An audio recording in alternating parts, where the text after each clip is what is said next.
పిల్లలందరూ గదిలో ఉంటే అమర్ వాళ్ళందరూ కింద వెయిట్ చేస్తూ ఉంటారు. అప్పుడే మనోహరి, "అంజు త్వరగా రామ్మా!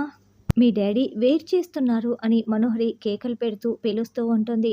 అప్పుడే అంజు చాలా ఏడుస్తూ ఉంటే మిగతా పిల్లలందరూ కూడా అంజుని చూసి బాధపడుతూ ఉంటారు. అప్పుడే అంజు మెట్లు దిగి వస్తూ ఉంటే మిగతా పిల్లలు అంజు వెనకాలే కిందికి వస్తారు.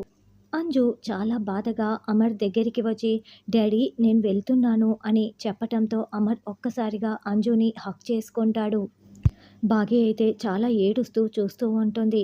ఇక అంజు అలా అమర్‌ని హగ్ చేసుకోగానే అమర్ అంజు నుదుటిపై ముద్దు పెడతాడు. ప్రేమగా ముద్దులాడుతూ ఉంటాడు.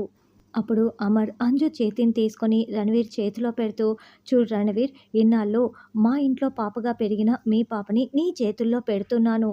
పాపని జాగ్రత్తగా చూసుకో" అని చేతిలో పెట్టగానే, "రా అంజు" అంటూ రణవీర్ తీసుకువెళ్తూ ఉంటాడు. మనోహరి చాలా సంతోషంగా చూస్తూ ఉంటుంది. అయితే 2 అడుగులు వేసిన అంజు, "మిస్సమ్మ" అంటూ మళ్ళీ బాగి దగ్గరికి వచ్చి గట్టిగా పట్టుకొని ఏడుస్తూ ఉంటుంది. అంజు ఏడుపుని చూసి బాగి తట్టుకోలేక బాగి కూడా ఏడుస్తూ ఉంటుంది.